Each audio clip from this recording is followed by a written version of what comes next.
Download aplikasi Kontan sekarang di App Store atau Play Store.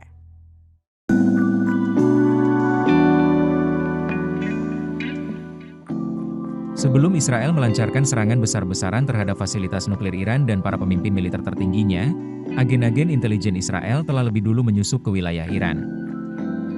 Menurut pejabat keamanan Israel, Badan Intelijen Mossad telah menyelundupkan senjata ke dalam Iran sebelum serangan dimulai. Senjata-senjata tersebut digunakan untuk menghancurkan sistem pertahanan Iran dari dalam. Israel bahkan mendirikan pangkalan peluncuran drone bermuatan bahan peledak di wilayah Iran, yang kemudian digunakan untuk menyerang peluncur rudal di sekitar Teheran. Selain itu, senjata berpemandu presisi juga telah diselundupkan dan digunakan untuk menghancurkan sistem rudal permukaan ke udara. Langkah ini membuka jalan bagi Angkatan Udara Israel untuk meluncurkan lebih dari 100 serangan menggunakan lebih dari 200 pesawat pada Jumat dini hari waktu setempat. Israel menyatakan bahwa seluruh pesawatnya kembali dengan selamat dari gelombang serangan pertama, yang mengindikasikan dominasi udara atas sebagian besar wilayah Iran yang berjarak ratusan kilometer dari Israel. Informasi intelijen yang dikumpulkan Mossad di Iran juga memungkinkan Israel menargetkan tokoh-tokoh penting, termasuk komandan militer dan ilmuwan senior. Dalam tindakan yang jarang dilakukan, Mossad merilis rekaman video dari sejumlah operasi, termasuk serangan drone terhadap peluncur rudal yang tampak tak aktif. Operasi ini memperlihatkan betapa dalamnya penetrasi Mossad ke dalam jaringan rahasia Iran. Dinas intelijen Israel itu kini dinilai mampu menyerang tokoh-tokoh penting dan fasilitas sensitif Iran secara langsung.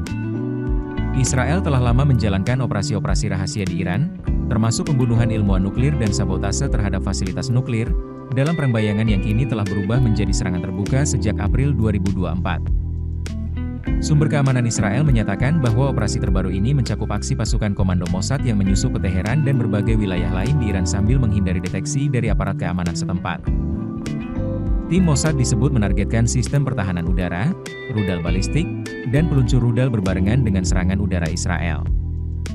Menurut sumber kedua, operasi tersebut merupakan hasil dari persiapan selama bertahun-tahun, mencakup pengumpulan intelijen dan penyusupan pasukan komando Mossad jauh ke belakang garis musuh. Sebagian dari mereka beroperasi langsung di ibu kota Iran. Selain pangkalan drone yang dibangun sebelum serangan hari Rabu, pasukan Mossad juga menempatkan sistem senjata berpemandu presisi di dekat sistem pertahanan rudal Iran yang diaktifkan bersamaan dengan dimulainya serangan udara. Operasi kedua melibatkan senjata canggih yang dipasang di kendaraan untuk menyerang sistem pertahanan lainnya. Operasi Mossad juga mencakup pembunuhan pejabat tinggi Iran. Dalam beberapa tahun terakhir, Israel secara terbuka menunjukkan kemampuan Mossad untuk beroperasi nyaris tanpa hambatan di Iran. Sejak awal 2010-an, Iran menuduh Israel melaksanakan kampanye pembunuhan terhadap ilmuwan nuklir. Antara 2007 hingga 2012, Israel diduga melakukan 5 pembunuhan rahasia, hampir seluruhnya di Teheran dengan metode pengeboman atau senjata mesin kendali jarak jauh. Satu-satunya ilmuwan yang selamat saat itu adalah Feridun Abbasi. Namun bulan lalu, Abbasi kembali menjadi target dan tewas dalam serangan dini hari Israel di Teheran. Pada 2018, Israel mencuri arsip nuklir Iran dari Teheran dan menayangkan pencapaian itu dalam siaran langsung dari Yerusalem. Perdana Menteri Benyamin Netanyahu kala itu memamerkan dokumen yang diklaim sebagai salinan 55.000 halaman informasi nuklir dan ribuan file digital.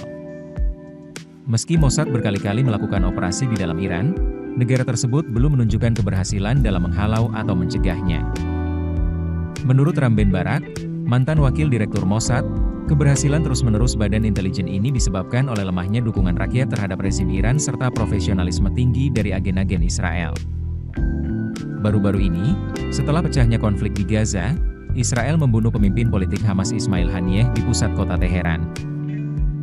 Menurut sumber yang mengetahui operasi tersebut, Mossad menanam alat peledak di wisma tempat Haniyeh menginap. Bom itu disembunyikan di dalam kamar selama 2 bulan dan diledakkan dari jarak jauh saat Haniyeh sudah berada di dalam ruangan. Keputusan bisnis terbaik datang dari data, bukan tebakan. Mudah berlangganan Business Insight dengan subscribe with Google.